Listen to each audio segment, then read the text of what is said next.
আচ্ছা দোকানি, তোমার দোকানের পাশে একটা দোকান ছিল না, ওই দোকানটা 10-12 দিন ধরে বন্ধ, কি ব্যাপার বলো তো? আরে ও লস খেয়ে গেছে, ব্যবসায় লস খেয়ে গেছে। এখন কম্পিটিশন মার্কেট, মানে আমি এক দাম রাখছি তো ও এক দাম রাখছে, আবার আমি এক দাম রাখছি তো ও আর একটু কমিয়ে রাখছে। এইভাবে কম্পিটিশন মার্কেট করতে গিয়ে ব্যবসায় পুরো লস খেয়ে এখন দোকান বন্ধ হয়ে গেছে, বুঝতে পারলে? Another one. আচ্ছা আমি তো ঠিক বুঝতে পারছি না, ধরো কম্পিটিশন করতে যাচ্ছ, তাহলে তোমারও লস হচ্ছে ওরও লস হচ্ছে, তাহলে ও শুধু লস খেলো কেন? আরে শোনো, ও কম্পিটিশনে হেরে গেছে।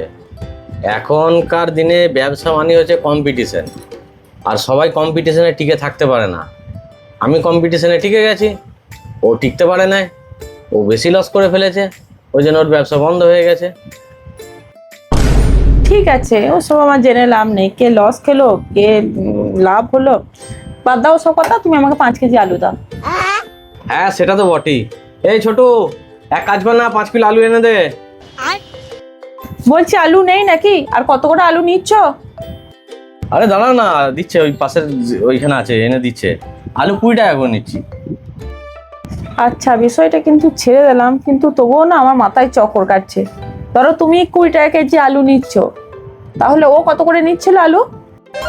আমি 20 টাকা নিলে ও 19 টাকা নিচ্ছিল। আবার আমি ওর দিকে যখন ডাউন করে দিয়েছিলাম মার্কেটটা, 19 টাকা আমি করে দিয়েছিলাম, তখন ও 18 টাকা নিচ্ছিল। আবার ও যখন 18 টাকা নিচ্ছিল, তখন আমি আবার 1 টাকা কমিয়ে দিয়েছিলাম, আমি 17 টাকা নিচ্ছিলাম। আবার ও যখন 17 টাকা নিচ্ছিল, তখন আমি 16 টাকা নিচ্ছিলাম। এইরকম করে করে ও পুরো লস খেয়ে গেছে, আর আমি এই টিকে গেছি। আচ্ছা, ও যখন 16 টাকা কেজি আলু দিচ্ছিল, তখন তুমি 15 টাকা কেজি দিচ্ছিলে, তাই তো? আবার ও যখন 15 দিচ্ছে, তুমি তখন আবার 14 দিচ্ছ।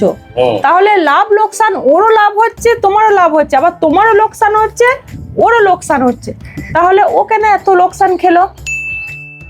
এটাই তো মজা। দেখো, ও যখন 14 টাকা কিলোর আলুটা বিক্রি করছে, আমার কাছে রেট থাকছে 15 টাকা কিলো। এবার আমি করছি কি, আমার কর্মচারী বা যে কোনো আমার কোনো পরিচিত লোককে ওর দোকান দিয়ে পাঠিয়ে দিচ্ছি। ওর দোকান থেকে সে 14 টাকা কিলো করে আলুটা কিনে নিয়ে চলে আসছে। 5 কিলো হোক 10 কিলো হোক, একজনাকে পাঠাচ্ছি, যখন যে আলুর প্রয়োজন হচ্ছে সে কিনে নিয়ে চলে আসছে। 14 টাকা আমি বিক্রি করছি 15 টাকা, তাহলে 1 টাকা প্রফিট থাকছে। আর ও কিন্তু সম্পূর্ণই লস করছে। আবার ওর যখন মানে 13 টাকা কিলো করছে, আমার তখন 14 টাকা কিলো থাকছে, তাহলে আমি 1 টাকা প্রফিটে সব সময় থাকছি। আমি আমার পরিচিত লোক পাঠিয়ে ওর কাছ থেকে আলুটা কিনে নিয়ে এসে আমি 1 টাকা প্রফিটে বিক্রি করে দিচ্ছি। আর ও আমার থেকে বাজার থেকে কিনে নিয়ে এসে সেটাকে আরও প্রফিট লসে বিক্রি করছে। ওই জন্য ওর ব্যবসা বন্ধ হয়ে গেছে, আর আমি প্রফিট করে নিয়েছি, আমার ব্যবসা চলছে। তুমি তো বিরাট সিয়ানা, লোকের ব্যবসাটা এইভাবে বন্ধ করে দিলে।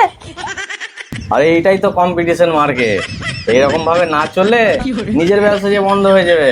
ও যে রেটটা কমিয়ে দিচ্ছিল আমার থেকে, তাহলে আমাকে ব্যবসা বন্ধ করানোর চেষ্টা করছিল।